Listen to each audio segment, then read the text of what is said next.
बात उत्तर प्रदेश की करें तो 1993 में समाजवादी पार्टी और बीएसपी के बीच गठबंधन हुआ था। तब दोनों दलों का गठबंधन ने मिलकर बीजेपी को हराया था। 1993 में समाजवादी पार्टी के ओबीसी और बीएसपी के दलित वोट बैंक ने मिलकर बीजेपी को सत्ता से बाहर कर दिया था, लेकिन यह गठबंधन हर बार कामयाब नहीं हुआ। 1993 के बाद 2019 लोकसभा चुनाव में समाजवादी पार्टी और बहुजन समाज पार्टी फिर एक साथ आए। तब बीजेपी को हराने के लिए दोनों दलों ने गठबंधन किया, लेकिन यह गठबंधन बुरी तरह नाकाम रहा। चुनाव में बीजेपी को 62 सीटें मिली, बीएसपी को 10 और समाजवादी पार्टी को 5 सीटें मिली। बीजेपी को 50% के करीब वोट मिले, बीएसपी को 19% और समाजवादी पार्टी को 18% वोट मिले। यानी समाजवादी पार्टी और बीएसपी का जो गठबंधन 1993 में कामयाब रहा, वो गठबंधन 2019 में बुरी तरह फ्लॉप रहा। इसकी वजह यह रही कि 1993 में दोनों दलों के नेता ही नहीं, जमीन पर कार्यकर्ता भी एकजुट हुए, लेकिन 2019 में ये नेता तो एकजुट हुए, जमीन पर कार्यकर्ता एकजुट नहीं हो पाए। वोट ट्रांसफर नहीं हुआ और गठबंधन नाकाम रहा।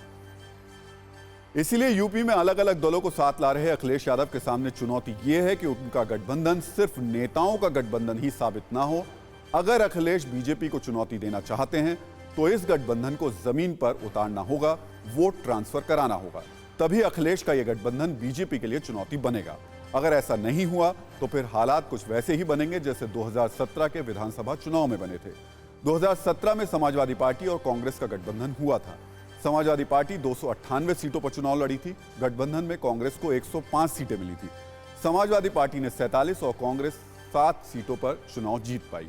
समाजवादी पार्टी को 22% वोट मिले और कांग्रेस को 6% वोट मिल पाए। यह गठबंधन जमीन पर पूरी तरीके से फ्लॉप रहा, यानी कांग्रेस के वोटर ने समाजवादी पार्टी और समाजवादी पार्टी के वोटर ने कांग्रेस के लिए वोट नहीं किया।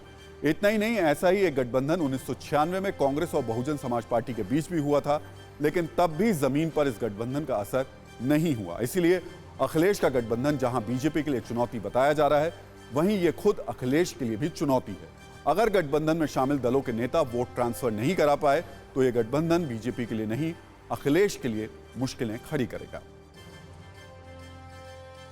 परवाह देश की, सोमवार से शुक्रवार रात 10 बजे TV9 भारतवर्ष पर।